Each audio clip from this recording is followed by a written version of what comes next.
வணக்கம் நண்பர்களே. இரண்டாவது மருந்து. ஏன்னா நம்பர் படி நம்ம வரிசையா போட்டிருப்போம். அந்த நம்பர் படி பார்க்க நமக்கு ஈஸியா இருக்கும். அதான் நம்ம வந்து பாட்டில கூட நம்பர்லாம் கரெக்டா போட்டு வச்சிருக்கோம். ஆஸ்பன். ஆஸ்பனோட சிம்டம் என்னன்னு பாத்தீங்கன்னா, காரணம் தெரியாத பயம், தவிப்பு, அச்ச உணர்வு. இதுதான் அதுக்குள்ள சிம்டமே. அதுதான் காரணம் தெரியாத பயம், தவிப்பு, அச்ச உணர்வு. இதுக்கு பாத்தீங்கன்னா ஆஸ்பன் நபர்களை பொறுத்தவரைக்கும் பாத்தீங்கன்னா, அவங்க அந்த காரணம் தெரியாத பயம் சொல்றாங்க பாத்தீங்கன்னா, பெரும்பாலும் ரொம்ப ஒரு சிம்பிளான கேட்டு. நைட்ல வந்து தூங்கிட்டு இருப்பாங்க, திடீர்னு பார்த்தா எந்திரிப்பாங்க. எந்திரிச்சா மன பாரமா இருக்கும். என்ன காரணம்னு அவங்களுக்கு சொல்ல தெரியாது. என்ன காரணம்னு தெரியாது. இதை வந்து நம்ம அப்படியே நம்ம யாராவது ஃப்ரெண்டு கிட்ட சொல்லலான்னு பார்த்தா என்ன நினைப்போம், ஐயோ என்னடா இது இவர் ராத்திரில தூங்குனானா முழிச்சானா ஒரு பயமான்னு கிண்டல் அடிப்பாங்கன்ட்டு வெளியில சொல்றதுக்கும் என்ன பண்ணுவாங்க, பயப்படுவாங்க. ஏன்னா அப்படி சொன்னா அவங்க என்ன நினைப்பாங்க, ஐயா என்னடா இவன் இன்னும் கற்பனையா கதையெல்லாம் சொல்றான், வீணு தேவையில்லாத கற்பனை மட்டும் கதை சொல்லிட்டு இருக்கான்னு நினைப்பான். அதனால வந்து சொல்ல மாட்டாங்க.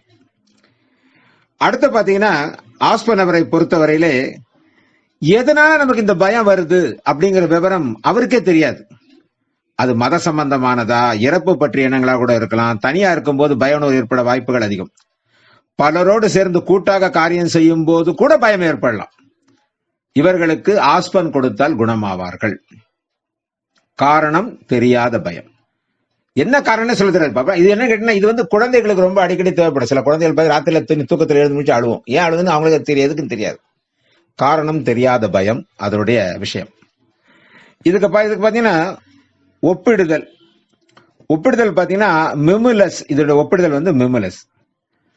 மெமுலஸ் நிபர்கள் எப்படின்னு கேட்டீங்கன்னா, காரணம் தெரிந்த பயம். அந்த பயத்தை அவங்களுக்கு தெரியும், இதுதான் காரணம்ன்ற அந்த பயத்தை அவங்களுக்கு தெரிஞ்சது தெரியும். அவங்களுக்கு என்ன என்னன்னு காரணம் தெரிஞ்ச பயம் கேளுங்க. ரொம்ப சிம்பிளா சொல்லலாம். வீட்டுல வந்து பாத்தீங்கன்னா கரப்பாம்பூச்சி பார்த்தா பாதி பேர் பயந்துருவாங்க. சிலருக்கு டாக்டர் ஊசி போறது கையில கொண்டு வந்து பயந்து மயக்கம் ஆயிடுவாங்க. சிலருக்கு மின்னலை பார்த்தா பயம். சிலருக்கு பார்த்தா ரோட்ல போய் ஒரு ஆக்சிடென்ட், அந்த ஆக்சிடென்ட் பார்த்தா பயந்துருவாங்க. சிலருக்கு ரத்தத்தை பார்த்தால் பயம். இது மாதிரி பாத்தீங்கன்னா ஒவ்வொருவருக்கும் ஏதாவது ஒரு காரணம் இருக்கும். ஆனால் அந்த காரணத்தினாலதான் அந்த பயம் வரும். இது வந்து காரணம் தெரிந்து பயம், மெமுலஸுக்கு உள்ள விஷயம். நம்ம இந்த ஆஸ்பனை பொறுத்தவரையிலே எனக்கு வந்து பிணி நீக்கி அனுபவம் அப்படிங்கிறது ரொம்ப அற்புதமான ஒரு விஷயம். ஒரு 15 வயசு பள்ளிக்கூடம் படிக்கிற பையன் வந்து அடிக்கடி சளி பிடிக்கும், பசி இல்லை, அடிக்கடி அஜீரணம், எந்த மருந்து கொடுத்தாலும் சரியாகுன்ற நம்பிக்கை கிடையாது. ஆனா சாப்பிடுவா மறுபடியும் வரும். அப்போ காரணமே புரியாம அந்த மாதிரி ஒரு சூழ்நிலை இருக்கும்போது ஒரு நாள் வந்து அவங்க அப்பா கிட்ட வந்தாரு, சொன்னாரு, இல்லைங்க பையன் வந்து நல்லா தான் இருக்கான், பார்த்தா ஹெல்த்தியா தான் இருக்கிறான். ஆனா என்னன்னு கேட்டா அடிக்கடி சளி பிடிச்சிருது, பசி இல்லைன்னு சொல்றான். அதை மீறி சாப்பிட சொன்னா சாப்பாடு செமிக்க மாட்டேங்குது, அஜீரணம் ஆயிடுது. என்னன்னு சொல்ல மாட்டேங்கிறான் போது நான் வந்து அவனை கூப்பிட்டு ஜாலியா தோல்ல கை போட்டு, என்னடா கண்ணா இப்படி இருக்கன்ட்டு அவனுக்கு ஒன்று சாக்லேட்லாம் கொடுத்து அவட ஜாலியா பேச ஆரம்பிச்சுட்டு இருக்கும்போது, என்னடா கண்ணா உனக்கு பிரச்சனை அப்படின்னு. ஒண்ணும் இல்லை அங்கிள், எனக்கு எப்ப பார்த்தாலும் திடீர்னு பயம் வருது அங்கிள். சரி என்னடா பயம், அது என்ன காரணம்னு தெரியல அங்கிள், பயம் வருது, காரணமே தெரியல. அந்த பயம் வந்துருச்சுன்னா எனக்கு வந்து ஆட்டோமேட்டிக்கா சளி பிடிக்க ஆரம்பிச்சிருது, பசிக்க மாட்டேங்குது, இந்த மாதிரி பிரச்சனையை நான் வந்து சந்திக்கிறேன் அங்கிள் அப்படின்னா. அப்பதான் வந்து வேற என்ன உனக்கு பிரச்சனை வருது அப்படின்னு கேட்டீங்கன்னா, அந்த மாதிரி ஒரு பயம் வரும்போது எனக்கு ஒரு மாதிரி வேர்த்து ஊத்துருது, அப்படியே அப்படியே நெஞ்சு படன்னு வர்ற மாதிரி இருக்கு, சில நேரம் வேர்க்குது.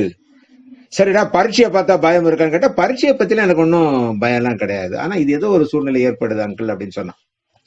சரின்ட்டு அவனுக்கு வந்து ஆஸ்பன் கொடுத்தோம். கிட்டத்தட்ட வந்து ஒரு 3 சிட்டிங்லயே அதுக்கப்புறம் சரியாயிட்டான்.